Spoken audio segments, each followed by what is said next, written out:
Rádio Universal, AM 810 Santos. Estamos no estúdio da Rádio Trianon, transmitindo pelo Instagram, @programa Gente que Fala, pela nossa fanpage, facebook.com/programa Gente que Fala. Nosso blog é gentequefala.com.br, nossos telefones 3289-3580, 5052-5555. Participando desta edição de Gente que Fala, Dr. Edmo Atique Gabriel. Prazer tê-lo aqui, doutor Edmo. Prazer, Zé Copé, é uma honra novamente estar com vocês. O senhor é cirurgião cardiovascular. Exatamente, eu sou cardiologista com a especialização em cirurgia cardiovascular. Depois eu converso melhor com o senhor, porque a doutora Cristiane Moraes. Tudo bem, doutor? Tudo bem, prazer estar aqui. A senhora é psicoterapeuta. Isso, psicóloga. É. Uhum. A senhora tem um currículo intenso, eu fico preocupado aqui em cometer equívocos. Sou psicoterapeuta há 23 anos. Né? Quase a minha idade. Trabalho na clínica também nesse mesmo tempo, sou professora, trabalho com coaching também. Também conosco, Léo Andrade, apresentador, ator. Prazer tê-lo aqui, Léo. Prazer, tudo meu, estar com vocês hoje. É um prazer. E também conosco o Dr. Maurício Rodrigues Neto. Dr. Maurício, muito bom tê-lo aqui. Obrigado pelo convite. Vamos tentar esclarecer algumas dúvidas. O senhor é urologista, é isso? Só um registro antes de conversar direto com os senhores. 5 crianças e um funcionário foram mortos nesta manhã na escola estadual Professor Raul Brasil, em Suzano, na Grande São Paulo. 2 pessoas encapuzadas, aparentemente adolescentes, entraram atirando no local. Os 2 atiradores cometeram suicídio após efetuarem vários tiros e, segundo a PM, uma pessoa que havia sido socorrida morreu no hospital. Os números são desencontrados, né? Eu li aqui que 2 pessoas, 5 crianças e um funcionário, os números são desencontrados, repito, falam em 8 crianças mortas, mais os 2 que entraram atirando. Doutor Edmo, doutora Cristiane, Léo Andrade, doutor Maurício, a gente imagina que essas coisas só aconteçam nos Estados Unidos, fora do Brasil. Alguém um dia parou para pensar nisso aqui, Léo? Eu acho que, além do que a gente vê na TV, né? Às vezes está na porta de casa, às vezes está na cidade ao lado, está na cidade de alguém que a gente conhece. Por muitas vezes pode acontecer com os nossos amigos, com a família e até com a gente mesmo. Doutor. Na verdade, a gente acha que a guerra é só externa, mas nós temos guerra dentro da nossa cidade, né? Do nosso estado, do nosso país, e esse é mais uma demonstração de um descontrole social muito grande. Doutor Maurício. É verdade, a gente pensa que isso só acontece nos Estados Unidos, mas ele serve como um espelho e a gente está tentando copiar as coisas que são ruins, né? Serve de exemplo ruim. Doutora Cristiane, tem explicação para isso? Tem, né? A gente está vivendo, acho que cada vez mais, um momento onde as famílias, né, estão muito conturbadas, existe muita agressividade dentro do ambiente familiar, né? E a cópia de comportamentos, os jovens fazem, né? Eles copiam a agressão dos adultos, né? E muitas vezes as famílias não estão tendo tempo para olhar esses jovens, né? Então, isso está em todo, acho que no mundo inteiro. Né? Aproveitar que a senhora está aqui, imagino eu, né? Eu sou um leigo e curioso, né? Como todo jornalista, que alguém assiste isso na TV, vê esse noticiário todo vindo dos Estados Unidos. Tiroteio em escola é comum nos Estados Unidos, não foi uma só vez que eu anunciei isso. E, de repente, acha que pode praticar isso aqui também? Cópia? A cópia do comportamento, né? Da agressividade, que é comum nos jovens, do impulso do jovem, né? E também, muitas vezes, os conflitos familiares e até da própria cultura daquele bairro, daquela região, né? Por isso que a gente precisa estar de olho nos jovens, saber o que os jovens estão pesquisando na internet, o que eles estão fazendo, com quem estão andando. Isso não tem a ver com classe social, isso é em todos. Né? Em qualquer classe social a gente tem que estar de olho nesses jovens. Né? E prestar atenção nós adultos nos nossos comportamentos, porque a agressividade vem dos nossos modelos. Algo mais? Eu acho que o desequilíbrio emocional, atrelado ao desequilíbrio social, gera uma influência, né? Eu acho que a gente sofre influências positivas e negativas todos os dias, na televisão, na rádio, na internet, e eu acho que esse desequilíbrio social, atrelado ao desequilíbrio emocional, ele faz com que essas pessoas se influenciem mais porque é negativo. E por muitas vezes eu acho que elas nem pensam, eu vou fazer porque isso é mal. Não, às vezes é uma forma inconsciente de chamar atenção, de colocar a agressividade para fora, né? Doutor Edmo, o senhor é cardiologista, cirurgião cardiovascular. Qual é o erro nessa minha identificação? Não, está perfeito. Eu sou cardiologista, mas dentro da cardiologia, meu foco é a cirurgia cardiovascular. A gente sempre teve não sei, o conceito, acho que é isso, né? Que quem tem problema cardíaco é homem, mulher não tem problema cardíaco nunca. A gente nunca ouve falar de uma mulher que... Homem é bom, né? Eu coloquei 2 safenas, não sei quantas mamárias, aquele negócio. Quanto mais, né, numa discussão assim, quanto mais... Não, você colocou 2, eu coloquei 3. A gente não vê mulher com essa predisposição. Ou estou enganado? Isso está mudando. Agora nós não temos mais esse Então, privilégio. Pior. Mudando para pior. Os homens não têm mais esse privilégio de homem. Não é mais privilégio da gente, dos homens. Até nisso as mulheres estão nos superando? Já estão, lamentavelmente, estão superando. Porque o tabagismo, o etilismo, a vida estressante, acomete a mulher praticamente num nível igual ou maior.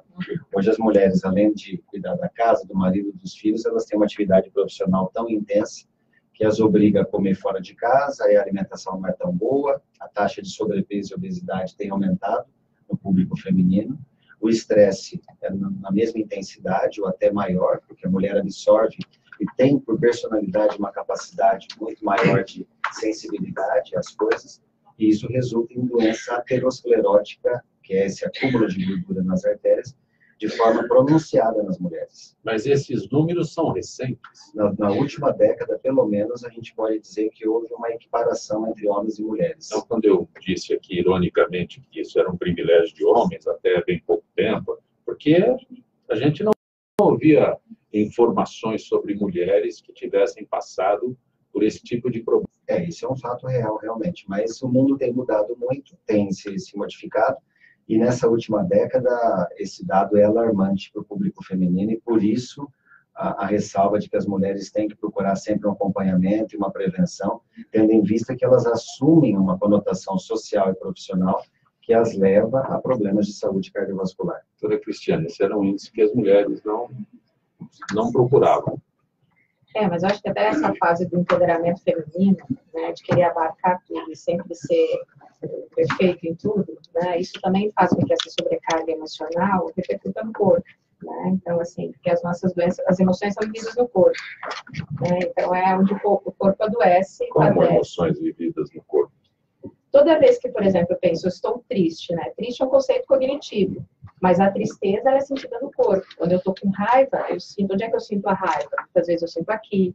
Se eu estou angustiada, eu sinto angústia no peito. Né? Então, o nosso corpo, ele é como se fosse um para-raio de todas as sensações que a gente tem, porque as emoções são a partir dessa parte nossa sensorial.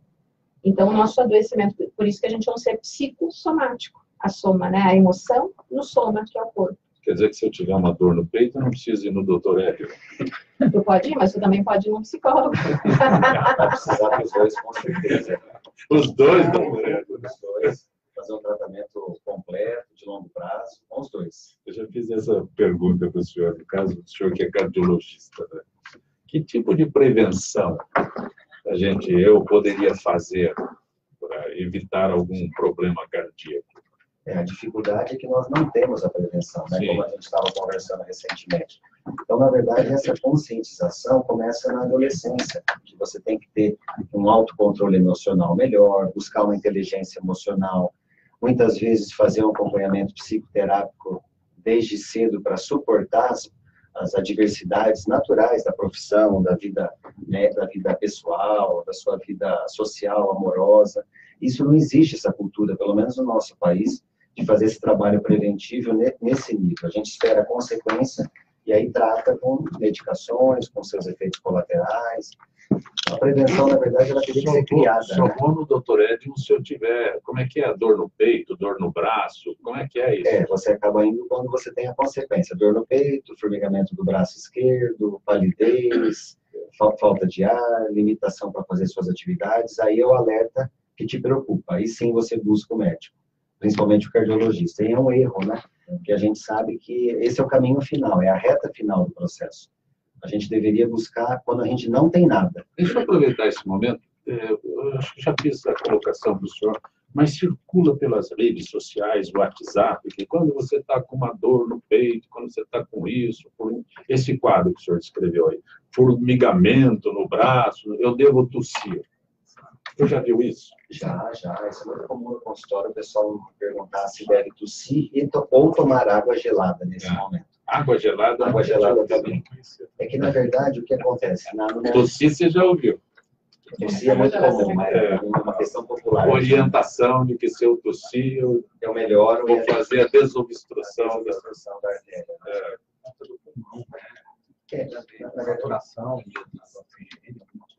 Na verdade, quando você está na vigência da dor, de um quadro de angina, quando você faz você promove algum tipo de esforço, como a tosse, o espirro também poderia ser, mas aqui classicamente o pessoal opta pela tosse, né? Teria que ter rapé para poder espirrar. Exatamente. Ou você toma algum líquido Eles muito... não sabem o que é rapé. Ou se você tomar alguma coisa muito gelada, tomar água bem gelada, você provoca uma mudança de temperatura instantânea no corpo, ou uma mudança de pressão, que é o que a tosse, o espirro provocam. Então, você atenua um pouco aquele sintoma e dá um certo alívio, realmente. Mas não é que você está conseguindo substituir, você tem que continuar indo no pronto-socorro. Não é para parar. Não, tossi, parece que melhorou, vou voltar. Vou virar aqui à direita e volto para casa. Você tem o caminho, né? Exatamente. É para você vai tossindo no caminho. Vai tossindo no caminho. Vai provocando uma atenuação do sintoma, né? Doutor Maurício Rodrigues, no caso do senhor urologista, tem prevenção? O que eu posso dizer que seria prevenção na tua área específica? O homem, a partir dos 50 anos, vai ter que procurar um urologista para fazer, não é uma prevenção, é para procurar o câncer de próstata. Tem que fazer PSA e o toque fetal, porque se ele tiver a doença, a gente pega numa fase bem precoce, onde o tratamento é mais fácil. Não é que o PSA substitui o toque? Não, substitui. Se associa ao toque. O PSA e o toque tem que ser feitos conjuntamente. São complementares. Isso, a partir dos 50 anos é a recomendação da Sociedade Brasileira de Urologia. Se você tiver antecedentes familiares, um pai, um tio, um avô que tiveram câncer de próstata, aí você começa 5 anos antes, começa com 45 anos. Estou chegando aos 50 anos. Faço 50 anos, vou procurar o Dr. Maurício, ou tem algum sintoma que eu veja, assim, no caso do Dr. Edmo, eu já sei que se eu tiver uma dor no peito, eu vou correndo lá, se eu conseguir correr, né? Então, o câncer de próstata ele não dá sintoma. O que dá sintoma é o crescimento benigno da próstata, que dá dificuldade para urinar, o jato fica todo homem tem. Não todos os homens vão ter, a partir dos 50 anos, uns 20, 30% dos homens vão ter ao longo da vida, quando a próstata começa a crescer. Mas é isso que eu falo. A próstata começa a crescer, todo homem vai ter o crescimento da próstata. Agora, se vai dar sintoma ou não, isso que a gente vai ter que acompanhar. A maioria não tem sintoma nenhum. Mas a prevenção do câncer é obrigatória, porque independente de sintomas, os exames têm que ser feitos anualmente. Tem aqui a informação que o senhor trabalha com isso, a reposição hormonal. Da mesma forma, como perguntei para o doutor Edmo, eu imagino que a reposição hormonal é só para a mulher. Na verdade, não é. O homem não é que nem a mulher que tem a menopausa e para de produzir hormônio. A gente não deve chamar de andropausa, porque não é todo homem que vai ter isso. Cerca de 20% a 30% dos homens, a partir dos 50 anos, eles têm uma redução da sua produção hormonal. Isso pode levar a sintomas como perda de libido, sudorese noturna, fica mais irritado, se sente mais cansado. E esses sintomas que podem ser confundidos com várias outras doenças, e às vezes ele esquece de pensar que pode ser um déficit de testosterona. Na mulher é menopausa, no homem é o que é? Distúrbio androgênico do envelhecimento masculino. É um nome muito complicado que a sociedade inventou e chama DAEM. Então, que nome bonito. Pode repetir, Fred? Distúrbio androgênico do envelhecimento masculino. Andropausa, o que é? Andropausa seria a parada total da produção hormonal. E o homem não tem isso. A mulher tem, o homem não tem. E quando diminui a produção hormonal, em uma porcentagem pequena dos homens, eles precisam procurar o urologista para fazer um tratamento de reposição hormonal. E com isso, esses sintomas normalmente melhoram. Se está comprovado que a testosterona está baixa, vale a pena repor essa testosterona que melhora os sintomas. Agora, se você tem esses vários sintomas, faz os exames do laboratório e a testosterona for normal, a gente tem que procurar alguma outra causa para esses sintomas. Começa a procurar, acha. Se achar e tratar, é bom. Léo, o que faz alguém como você decidir encarar a balança como uma grande inimiga? Eu acho que hoje ela não é mais a minha inimiga, né? Sim. Na verdade, Já foi há algum tempo. Na verdade, hoje eu não posso nem encarar a balança como inimiga, porque tudo que eu passei referente à balança é o combustível de viver agora. Então, eu lutei durante 28 anos contra a balança. Eu me vi aos 38 anos hipertenso, diabético, cardíaco, com fígado comprometido, alcoólatra, depressivo e ia fazer cirurgia em 3 lugares na coluna. São 28 anos tentando emagrecer, 15 anos frequentando spas. Tudo que vocês possam imaginar. Pode repetir tudo isso que você... Posso. O doutor Ed e o doutor Maurício estão fazendo... Como é que chama? Anamnese? Anamnese. Os antecedentes. Exatamente. Mas eu tinha só esses quadros. Eu cheguei aos 38 anos, eu me vi num momento da minha vida que eu falei, e agora, o que eu vou fazer? Como é que eu vou chegar nos 40? Continuo do jeito que eu tô, fingindo a felicidade, né? Aí a gente se joga na comida, se joga na bebida, né? Finge que mascara aquela felicidade e vamos embora. Quando eu falo em briga com a balança, você atingiu um volume muito elevado? Eu cheguei a 127,5. E aí, quando eu decidi fazer a cirurgia bariátrica, eu emagreci um pouco e operei com 121. Sim. Né? Mas esse caminho até a cirurgia bariátrica, eu passei por cardiologista, eu passei por endócrinos e nutrólogos que conseguiram me apoiar na parte hormonal. Eu comecei a fazer tratamento psicanalítico 3 meses antes e continuo até hoje. 3 meses antes da cirurgia. Da cirurgia, porque eu precisava me preparar. Eu não podia preparar só o meu físico. Onde você foi primeiro? Quando eu perguntei para o doutor Edmo e do doutor Maurício, né, o que provoca, o que eu tenho, me acende a luzinha que eu devo procurar um dos dois. Onde é que a luzinha acendeu aí? Na verdade, essa luz sempre esteve acesa, né? O problema era a intensidade dela. Porque são 28 anos tentando emagrecer. Minha primeira dieta foi com 10 anos de idade. Então, você imagina, eu frequentei spa há 15 anos, eu fiz todas as dietas possíveis e impossíveis, fiz atividades físicas demasiadas que colocou a minha coluna em risco, né? Mas você não tinha uma orientação para praticar esporte? Eu tinha toda a orientação possível, mas eu não estava preparado para aquilo que deveria ser feito. Eu sempre tive. Então, é por isso que eu falo que o apoio psicológico é o mais importante. Porque eu coloquei balão em Pragácia, eu tinha a melhor equipe. Eu escolhi a dedo a pessoa. Só que a hora que o balão foi colocado em mim, eu não estava preparado para aquilo. O que faz esse balão? O balão, ele ocupa grande parte do seu estômago e aí você não consegue ingerir aquele volume de alimentos que você ingeria antes. Mas no meu caso, no primeiro tempo foi muito bom. Depois, não o balão se adaptou? O balão praticamente se tornou uma parte do meu corpo. Na verdade, era um feto, né? Porque ele ficou quietinho ali, o estômago foi aumentando de tamanho, eu não tinha mais, né? Então, aquela liberação hormonal. Praticamente se incorporou. Mas o mais importante do preparo psicológico foi se eu não estou preparado para mudar de vida, eu não estou preparado para bariátrica. De que adianta eu fazer uma cirurgia que eu vou correr o risco de vida, eu vou tirar 80% do meu estômago, 30% do meu intestino, eu não vou ter mais aquela absorção de micronutrientes, eu não vou ter mais aquela liberação hormonal, e eu vou continuar com os mesmos hábitos que me levaram até esta cirurgia? Por que a pessoa, quando quer mudar de vida, ela quer continuar com os mesmos hábitos? Eu gosto de brincar assim, se você pega, investe seu dinheiro nesse fundo de investimento e ele te rende prejuízo, vou tirar daqui e vou investir num igual. Então, a minha saúde, a minha vida, era o maior e único investimento que eu tinha ali na hora. E a cirurgia bariátrica era a última opção. Eu já tentei de tudo. Que é um erro muito grande de vários pacientes que às vezes me mandam mensagem.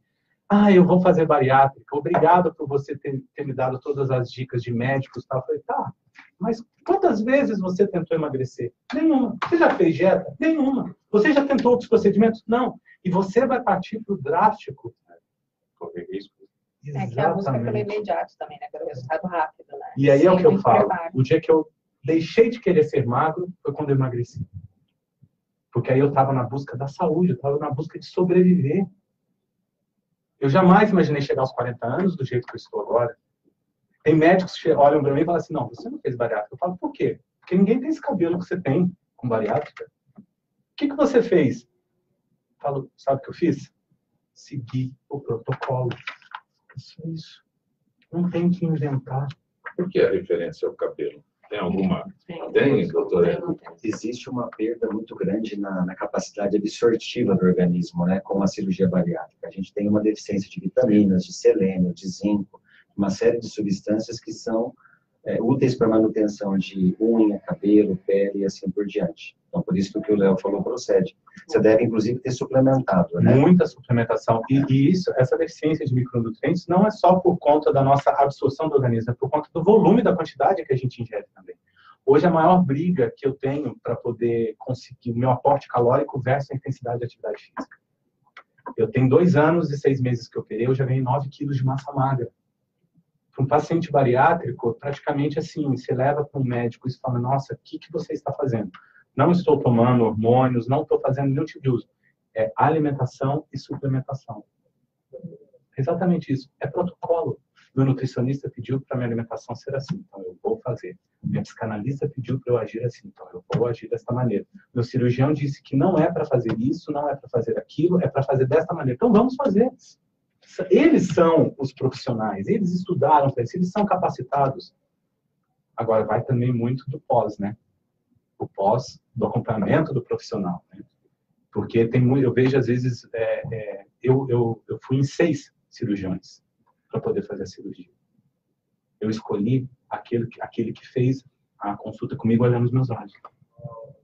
No restante, eu me senti uma linha de produção. Tá, seus exames estão ok, aqui está, pega a sua carteirinha, passa para a secretária e marca a data.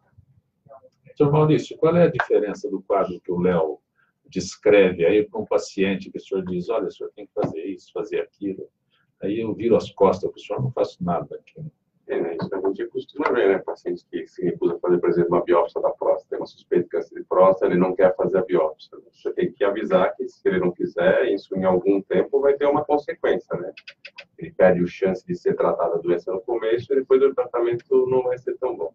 E aproveitando, observando, o paciente que faz cirurgia bariátrica aumenta a chance de ter cálculo renal. A gente tem observado bastante isso. Então, pacientes pós-cirurgia bariátrica tem que tomar bastante líquido para evitar formar cálculo. Que tipo de líquido? Tem isso também. A água é o mais fácil, né? Está em todo lugar, você pega fácil, mas assim, a gente não... suco natural é água, né? Quando eu faço a pergunta, o doutor Edmo fica... Já fica inconformado. Que tipo de líquido, doutor? Você está pensando, né? Café. O mais engraçado é que, assim, não, café também, que 90% dos pacientes bariátricos são viciados em café. São viciados em café. E, assim, 70% desses 90% só conseguem consumir água. Não tem mais o paladar para as outras coisas. Só que, infelizmente, a gente ainda encontra uma grande porcentagem dos pacientes bariátricos que não se prepararam e se tornam alcoólatras.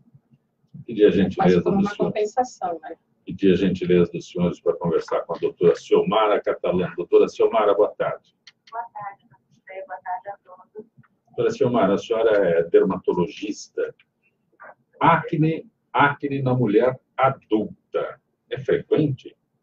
Pois é, acne na mulher adulta é mais frequente do que a gente pensa, sabe?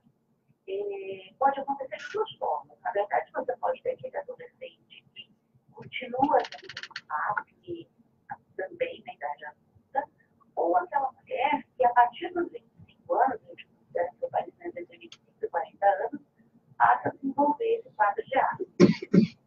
E é muito chato, né? É uma coisa muito incômoda na mulher de vida geral.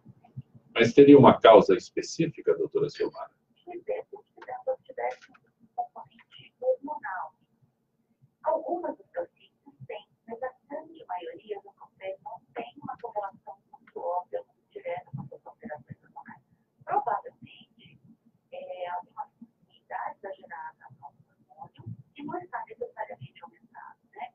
Então, existe aquela sensibilidade de otário, né, que tem um hiperandrogenismo, né, esse excesso de hormônio masculino, que leva ao aparecimento da acne.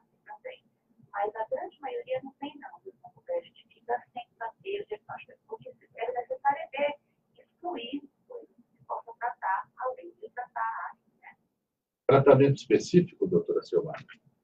Um tratamento depende do como você está inflamado. Né? Você pode ter desde uma inflamação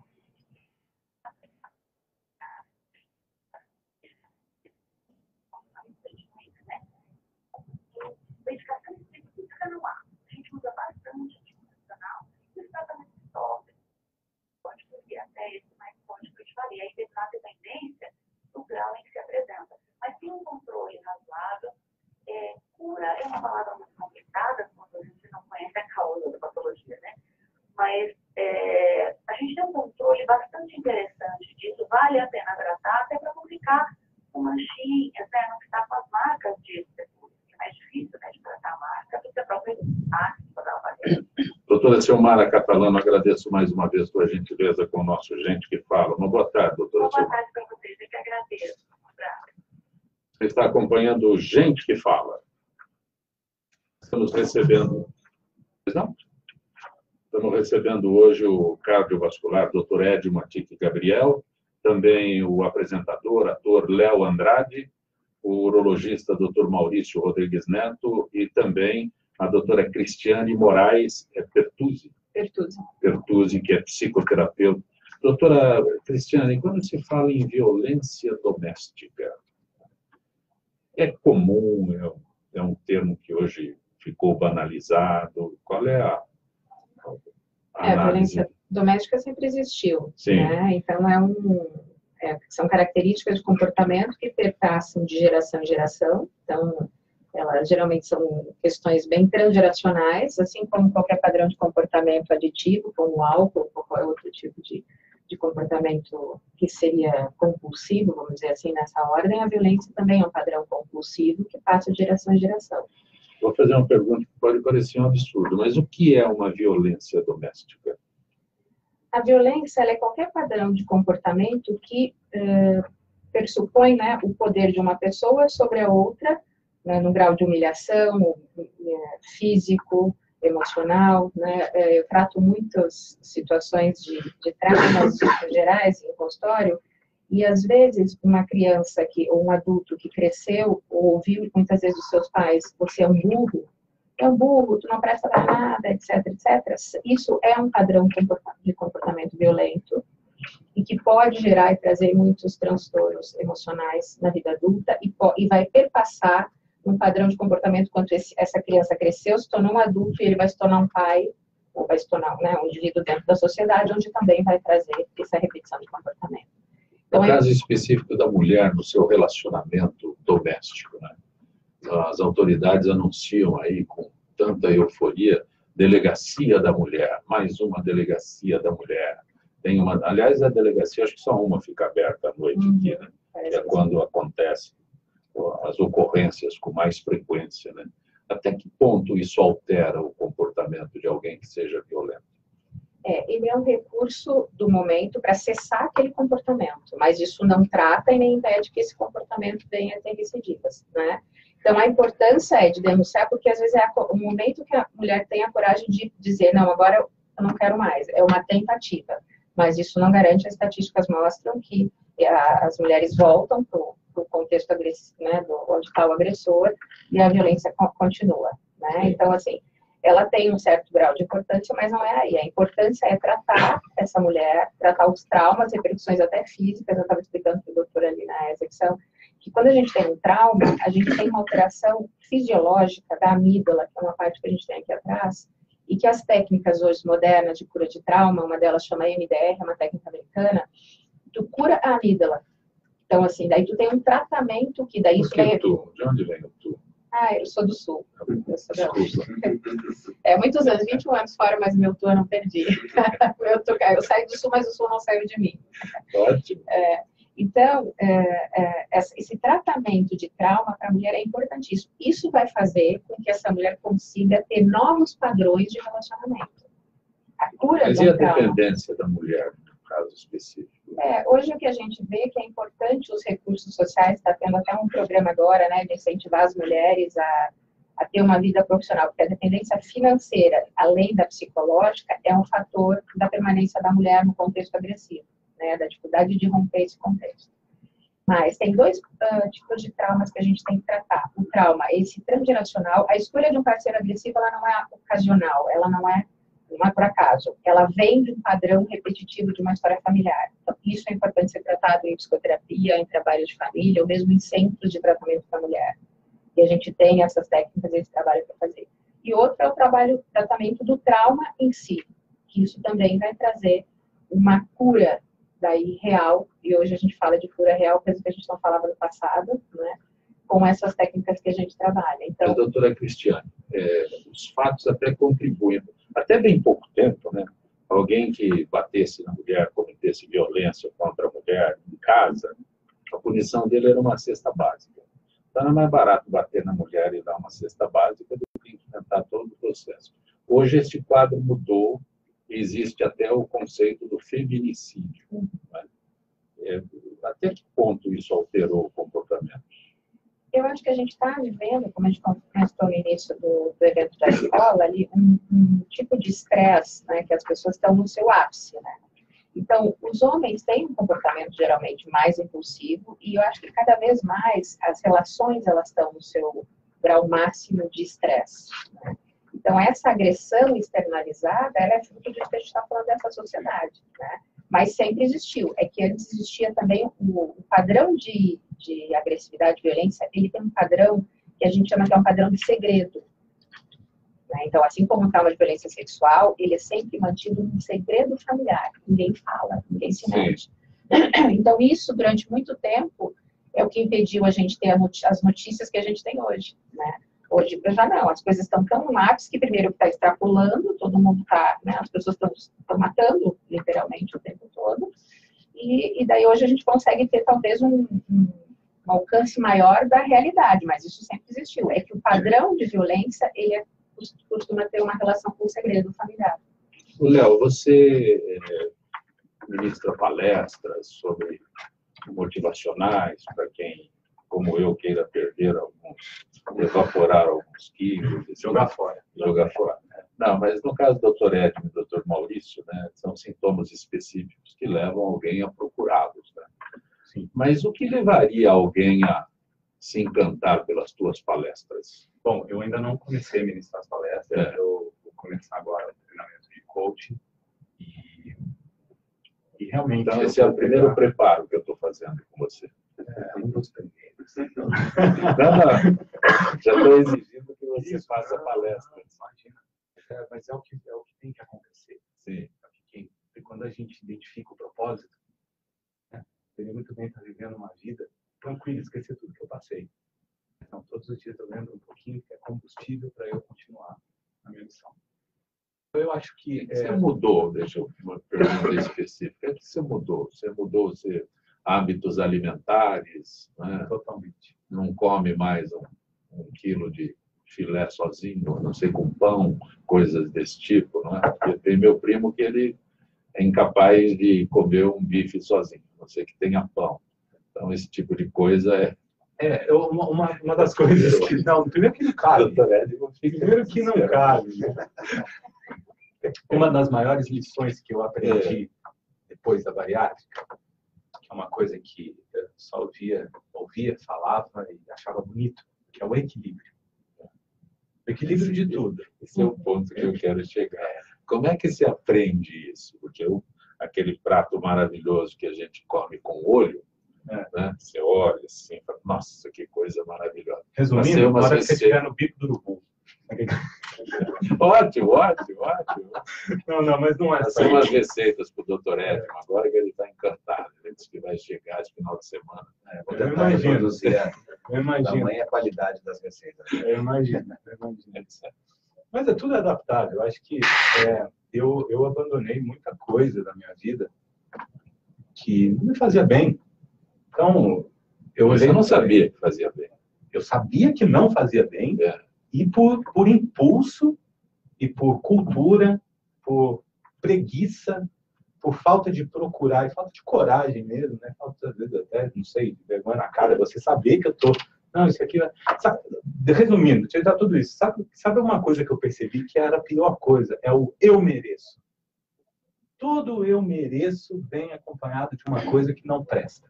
Ou você come o que não precisa, ou você gasta o que não deve, ou você compra o que não tem necessidade. Então, eu acho que eu vivi a minha vida inteira no eu mereço. Hoje eu vou beber só mais um porque eu mereço, que eu estou cansado. Não, hoje eu vou comer uma lasanha porque eu mereço. Mas aí não era um pedaço, era metade da lasanha. Então, assim, eu acho que é uma coisa que... Metade minha, a outra metade que eu me ofereço também. Não é assim? Exatamente. Eu acho que a cirurgia bariátrica, assim, ela me bloqueou de uma vez, né? Ou seja, não cabe. Então, pera lá. Então, vamos começar a achar o equilíbrio. Acontece isso, da pessoa não conseguir mais, depois que faz uma bariátrica, não conseguir mais ingerir alimentos. Sim, claro. Primeiro que o seu paladar muda, coisas que você adorava, você passa a não gostar mais. O paladar muda, a digestão muda. Então, assim, tem alimentos que eu como açúcar, que eu desenvolvi uma síndrome que chama dumping, que é uma síndrome causada por conta do trânsito do alimento do estômago para o intestino. Como a gente não tem muita a digestão daqueles ácidos, a absorção é feita imediata toda no intestino, e aí dá um desequilíbrio hormonal, dá desmaio, dá vômitos, inclusive irritabilidade. Então, se eu como açúcar, eu chego até estágios de desmaio, dependendo se eu ingerir algum alimento com termo que as pessoas usam para isso, como é que é? Quando eu não um piti lá que eu fico fora de... Não é isso, doutor Ed? Como demais? Como se fosse uma hipoglicemia, ou no caso, como o Léo falou, existe uma má absorção e o alimento passa muito rápido e ocasiona uma série de alterações hormonais e metabólicas, com vômito, diarreia, alterações de humor, uma série de coisas. Por que quem faz bariátrica zera a glicemia, diabetes? Porque boa parte do diabetes é causada pelo que nós chamamos de resistência à insulina. A insulina é um hormônio nosso, produzido pelo nosso pâncreas. Isso é normal para todos nós. Quando nós estamos muito obesos, a gordura corpórea em excesso provoca uma resistência da ação da insulina no nosso corpo. Então, a insulina não agindo, o nosso açúcar não é digerido. Então, acumula muito açúcar e a gente desenvolve o diabetes. Com o emagrecimento, automaticamente você volta a ter eficiência metabólica para digerir o açúcar. Doutor Maurício, alguém que faça uma bariátrica e chega para o senhor, tem que informar, a primeira coisa é informar que fiz uma bariátrica. A bariátrica faz parte da história, né? A gente vai tirando a história, sempre pergunta, fez alguma cirurgia, não fez, e informando a bariátrica, a gente já fica mais atento a alguns detalhes. Isso aí o que deve ser muito comum, eu escondo informações, não vou dizer que eu minto, eu omito informações. Mas se você vai no médico, vai no médico é com a intenção de se tratar, então você não pode esconder nada, né? Se perguntou, tem que responder, porque senão não tem sentido você ir no médico. Mas não é assim que acontece. Não, a maioria das vezes, se ele está procurando, ele não vai esconder cirurgia, os sintomas. A maioria das vezes, acho que não acontece isso. Eu teria que umas 2, 3 vezes para eu conseguir fazer eu falar. É só levar a esposa junto, que ela conta tudo. Quem conta? O paciente ou a esposa? A esposa conta tudo. As mulheres devem ser, né? Pois não, né? O que eu tenho de seguidoras que não fizeram bariátrica, não são obesas, mas me seguem por conta dos maridos, dos filhos. É impressionante, o número é muito grande. A mulher é muito cuidadora, né? A mulher tem esse papel social de cuidar, né? Então, ela fica com pega essa responsabilidade cada vez mais. Esse é o cúmulo cada vez mais de responsabilidade, né? E, na verdade, cada adulto deveria cuidar de si, né? O marido não é tão responsável assim. Como é que faz? A gente corre riscos, né? Quando o marido não é responsável. Você fez a sua parte. Né? A gente corre riscos, ou a gente avisa ele, né? Doutor Ed, uma Marta de Santo Amaro pergunta o que é colapso nervoso. Uma ótima pergunta que a Marta fez. O colapso nervoso, na verdade, é um processo muito complexo que envolve mudanças de comportamento, no funcionamento dos nossos órgãos. É uma etapa final de todo um processo de estresse, que o estresse, para que a gente entenda, não é só passar o nervoso por si só. Na situação de estresse, nós temos uma descarga hormonal muito grande na circulação sanguínea, principalmente de 2 hormônios, que é o cortisol e a adrenalina. E como consequência disso, nós temos a batedeira, o suor frio, a palidez, a dor de estômago e assim por diante. Agora, o acúmulo progressivo de episódios de estresse, então, trânsito, trabalho, vida pessoal, impaciência com uma série de fatores, problemas financeiros, paciência com gerente de banco, por exemplo. paciência, né, com o gerente de banco, principalmente quando ele quer cobrar da gente algum juro, né? Sim. Então, situações corriqueiras que vão se acumulando vão levar ao que a gente chama de um colapso nervoso. Você está num estágio já extremo do seu estresse, e nessa fase você já tem alterações tão graves a ponto de pensar em suicídio, alterações que te levam a pronto-socorro com dores torácicas que possam ser sugestivas até de um infarto. Então, é um momento muito crítico da vida de uma pessoa. Essa dor tem uma intensidade que faria com que ligasse um pisca-alerta na pessoa? Sim, quando essa dor ela tem uma durabilidade acima de 30 minutos e uma intensidade, normalmente a gente pede para a pessoa dar uma nota de 0 a 10 para ficar mais fácil. Quando ela atribui nota de 7 para cima a essa dor, e também essa dor prolonga-se durante muito tempo, mais do que meia hora, é um sinal de alerta. Mais do que meia? Uma Meia pessoa hora. com mais de meia hora? Uma pessoa com É um mais... super-homem, gosta de sofrer. Exatamente. Quer dizer, se a pessoa está mais de meia hora tendo esse mesmo grau intenso de dor, a qual ela atribui uma nota aí 7, 8, 9 ou até 10, ela tem que rapidamente procurar o pronto-socorro, porque é diferente de uma dor torácica muscular, de um desconforto por uma má posição, onde a dor não tem tamanha intensidade e não dura tanto tempo. Doutora Cristiane, Marcela de Santos, ela nos acompanha através da Rádio Universal em Santos, pergunta sobre o spray nasal liberado nos Estados Unidos para tratar depressão. É um estudo novo, recente, que saiu, né? E que imagino que faça toda né, como uma alteração aqui, né, cerebral, né? Deve trazer uma anestesia, talvez. Uma absorção boa, né? Uma absorção mais rápida. Pelo nariz absorve rápido.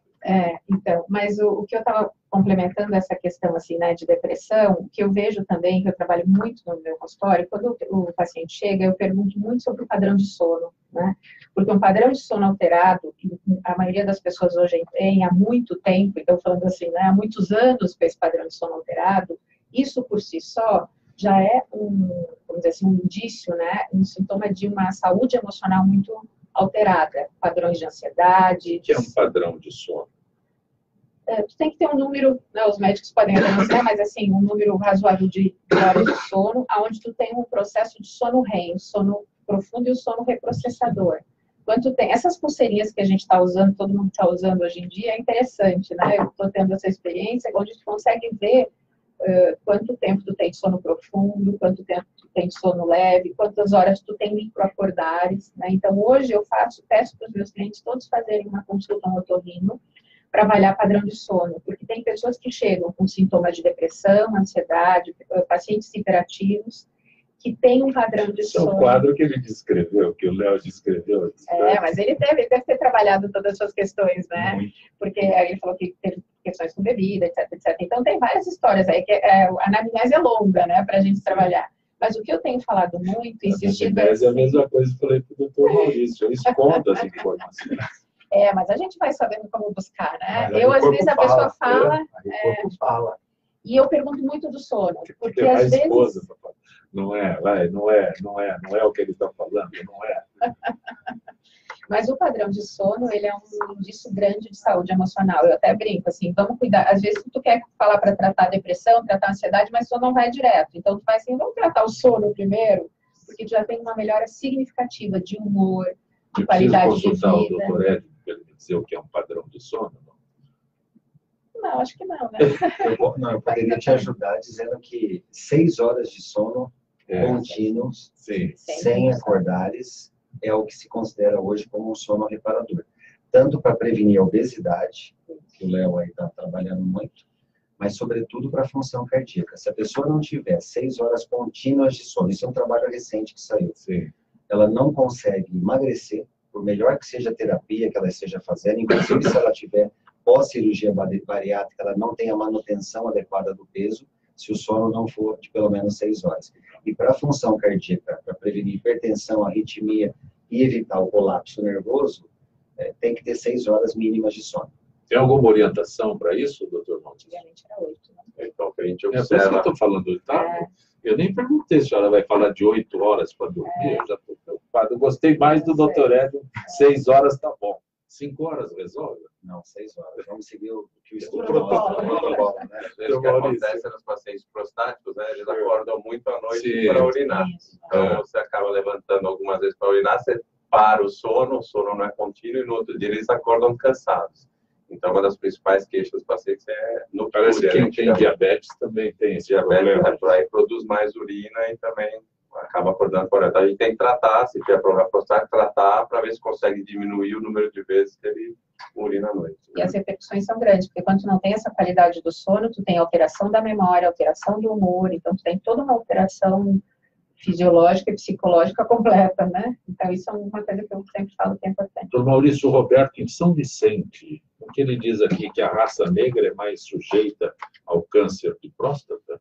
É verdade. Isso é verdade? Estatisticamente, isso é verdade. Nos Estados Unidos, os afro-americanos, isso é comprovado. Eles têm uma chance maior de apresentar câncer de próstata. Aqui no Brasil, as estatísticas ainda são piores, mas aparentemente a gente tem observado que isso é A verdade. pesquisa no Brasil é meio... A gente tem os dados, mas os dados aqui não são tão confiáveis. Lá eles têm dados bem confiáveis, isso é demonstrado. O afro-americano tem uma incidência maior de câncer. Alguém que o procure com uma pesquisa, aí se eu pergunto, impotência, o cara não tem. Não tem, não é confiável uma pesquisa dessa no Brasil. O cara costuma esconder, né? Esse sintoma, conta pro médico. Costuma esconder esse sintoma. O câncer, na verdade, é uma estatística, né? Você tem a biópsia, tá? Isso é mais fácil de você mostrar, né? Agora, coisas subjetivas são difíceis. Léo, a Denise da Aclimação, em que medida a força de vontade contribuiu com o seu tratamento? Ela poderia evitar a cirurgia?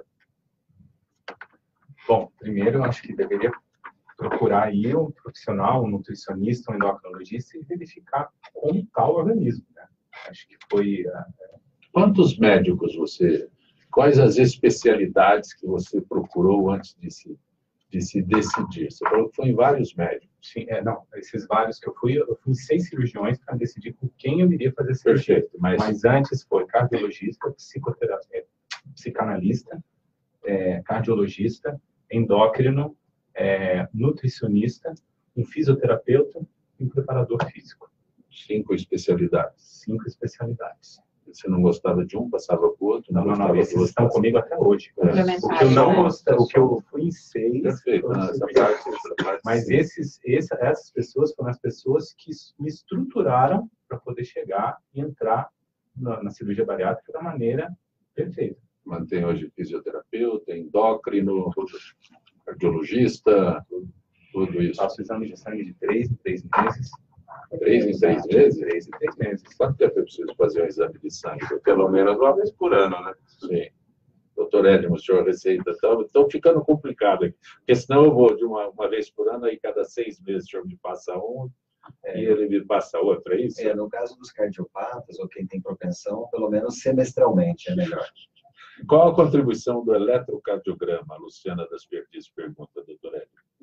O eletrocardiograma, se ele for um exame de repouso, aquele que a gente deita, coloca os eletrodos sobre o tórax, ele é interessante para você ter uma avaliação indireta do coração, não te dá muitas informações específicas, mas dá uma noção da característica do coração, se ele está um pouco aumentado, se não está. Eventualmente, na hora da dor aguda no peito, aquela dor suspeita, aí sim é interessante fazer o eletrocardiograma no momento da dor, que ele pode retratar para o cardiologista que está ocorrendo um infarto. Mas a dor é em casa, como é que ele faz um eletro no momento da dor? É que, na verdade, dentro das primeiras 6 a 12 horas do início da dor, o eletrocardiograma ele tem uma validade muito grande, porque é um período onde ele consegue retratar indiretamente um infarto que possa estar acontecendo. Então, a validade do eletrocardiograma seria essa. Agora, existe o teste ergométrico, que é o eletrocardiograma dinâmico. Você corre, você trota um pouco na esteira. Esse é mais para você avaliar a tua condição física e preparar para eventuais atividades físicas e assim por diante. Doutora Cristiane, o Emerson de Osasco, um exame psicotécnico pode detectar desvios de conduta, problemas patológicos? Ele pode dar, conforme está sendo feito, eu nem sei atualmente como é que está aqui na nossa legislação brasileira, todos os testes que estão sendo usados, mas ele pode dar indícios de alguns traços de distúrbio emocional. Agora, a forma como tem sido conduzido, o quanto tem se utilizado isso, né, para poder proteger, vamos dizer assim, as pessoas no trânsito, né? Isso é também, de novo, uma longa distância. Ô, Léo, nem sei se você pode responder a Gabriela de Santana. A pergunta dela é interessante. Por que a bariátrica não funcionou com o Jô Soares? Bom, primeiro a gente precisa saber qual técnica ele fez, né? E como está a saúde dele, se desenvolveu algum transtorno, se ele seguiu certinho os protocolos a serem seguidos. Porque, como eu falei do açúcar que eu desmaio, mas se todos os dias eu inserir uma dose de açúcar, passar mal todos os dias um pouquinho, chega uma hora que o organismo vai falar, pô, peraí, acho que eu vou ter que aceitar esse açúcar então, e eu vou voltar a comer açúcar. Então eu acho que, não sei se a do Jô Soares deu certo, não deu, se ele emagreceu, se ele se curou de alguma enfermidade, mas isso precisaria avaliar com os médicos dele, desde o procedimento até se ele seguiu os protocolos. Doutora Cristiana, a senhora morou no exterior durante um bom tempo. Tem uma lei italiana que entrou em vigor ontem na Itália, né? Crianças que não comprovarem adequadamente terem sido vacinadas não podem frequentar aulas. Parou um pouquinho para avaliar esse quadro no Brasil. Isso vem depois da morte do neto do presidente Lula, né?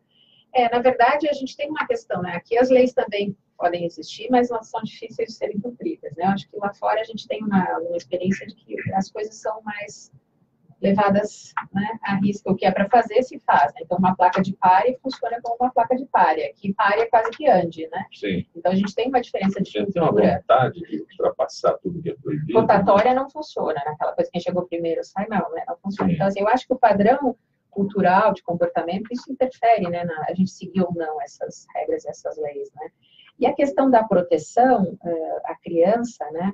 Eu acho que a gente tem também algumas culturas, por exemplo, a cultura também americana, a criança desde pequena ela é ensinada a como pedir ajuda no caso 911, né? Ela tem que chamar, ela tem que buscar um número para pedir ajuda, né? Sim.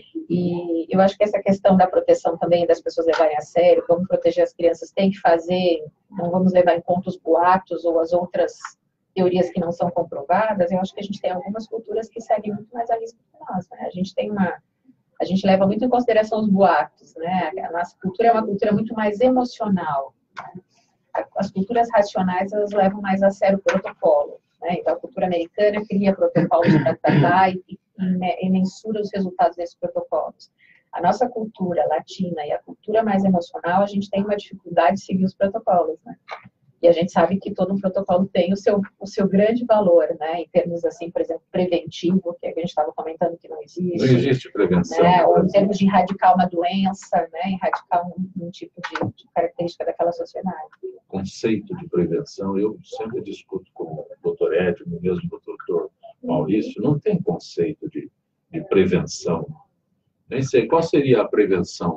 Tem uma prevenção para se evitar câncer de próstata, doutor? Então, os estudos que foram feitos até agora, com tomate, soja, zinco, selênio, vitamina E, até agora nada comprovou que você pode evitar de ter câncer de próstata. Então, o que você faz é procurar o médico e rastrear, se encontrar, tratar rapidamente para evitar problemas. Doutor Edmo, tem uma prevenção para eu não ter... Você vai falar tudo aquele negócio que eu não posso ir nesses fast food, não é isso? Na verdade, eu acho que a prevenção efetiva seria uma educação infantil. Não posso entrar mais, segundo o teu protocolo, né? Não posso mais entrar em praça de alimentação, porque aquele negócio é maravilhoso. Claro que pode. Só saber. O protocolo dele é certo. Aposto que não é. A questão é a educação infantil. Saladinha, doutora, que saladinha. Não, bota um frango grande no meio da salada. Enorme. Né? Porque a questão, eu acho que seria criar uma educação infantil, é aculturar as crianças, que serão os futuros adultos, a saber os limites. Os futuros cardíacos, a saber os limites. Imagina nos Estados Unidos, a gente vê aí imagens das crianças pequenininhas, já super obesas, né?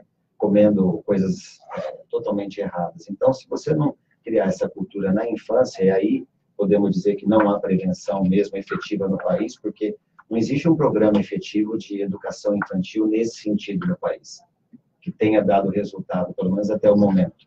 E aí a obesidade começa na infância, passa para a fase adulta e as No complicações. Brasil já existe o problema de obesidade na infância? Sim, sim, nós temos taxas altas. É uma questão da gente observar. Nas grandes cidades, é parar o carro no sinaleiro e ficar observando as pessoas passarem. A gente vai ver muitas crianças ou adolescentes já com características que induzem a obesidade infantil. Léo Andrade, você disse que tem seguidores, pessoas que te seguem. Seguem onde? Segue no Instagram. No Instagram, conta Léo BF Andrade ou Léo Andrade, só digitar aqui, achar minha página lá. O YouTube e tal.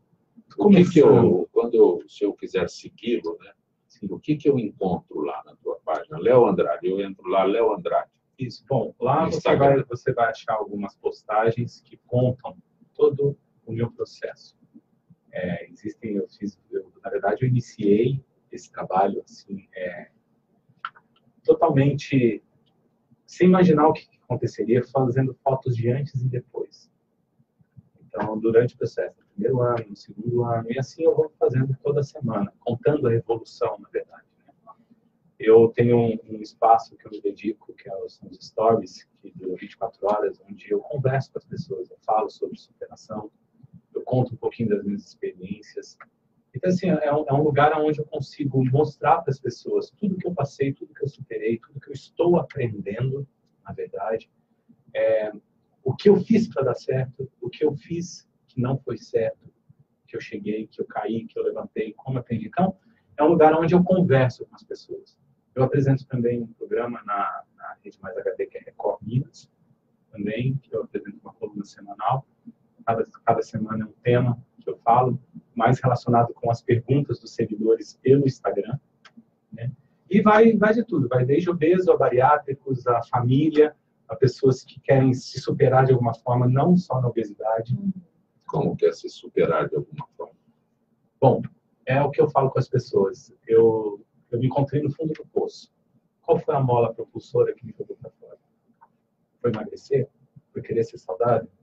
Será que houve dentro de mim alguma coisa a mais para poder falar, acorda, você tem coisas boas aí dentro. Você tem uma missão. Você tem que fazer por onde o seu dia a dia. Você tem que se superar. Está na hora de você viver a sua melhor versão. E aí eu aprendi que eu passando isso para as pessoas, é o meu exemplo que está motivando, que está ajudando, que está incentivando as pessoas a vir. É por isso que eu faço exames de 3 em 3 meses, porque eu preciso saber o que está acontecendo comigo. Mas 3 meses não é muito pouco tempo o exame? Bom, para o caso dele, que é um pós-bariátrico, né? De quantos anos já?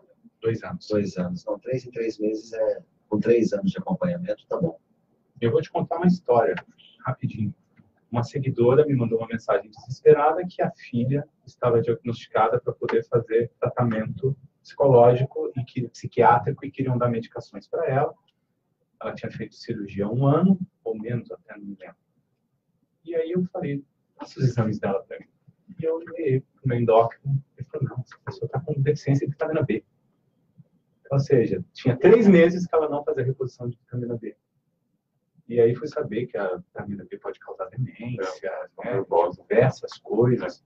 Então, é uma coisa muito arriscada. O organismo bariátrico é muito sensível. Se a gente cuidar direitinho, o resultado está aqui. Parabéns. Está aqui. É o que as pessoas falam, mas dá certo. Mesmo assim, olha aqui, ó, dá uma olhada, pode olhar. Quer ver o antes? Quer meu prontuário? Quer saber quais são? Repete o teu Instagram, a tua forma de entrar em contato contigo. O Instagram é Léo BF Andrade. Doutora Cristiana Moraes Pertuzzi, como eu a localizo rapidamente? Tem o telefone do consultório, 11 5096 1555. Tem algum site? Tem, doutoracrispertuzzi.com.br. Doutor Maurício Rodrigues Neto, como eu o localizo rapidamente? Facebook, Dr. Maurício Uro. Doutor Ed Matic, como eu o localizo rapidamente? Pode ser Sem estar com dor no peito. de preferência, sem dor no peito, para a gente fazer a real prevenção. Pode ser pelo site, que é drgabrielcardio.com.br. Ali tem canal de dúvidas, tem vídeos educativos. E o meu canal no YouTube, que está acessível também, que é Dr. Edmo Gabriel Cardio. Agradeço ao Dr. Edmo Gabriel, à doutora Cristiane Moraes Pertuzzi, ao empresário, apresentador, ator Léo Andrade, e a urologista Dr. Maurício Rodrigues Neto, que participaram desta edição de Gente que Fala. Estaremos de volta amanhã, sempre com direção do jornalista Fausto Camunha. Gratos, até lá.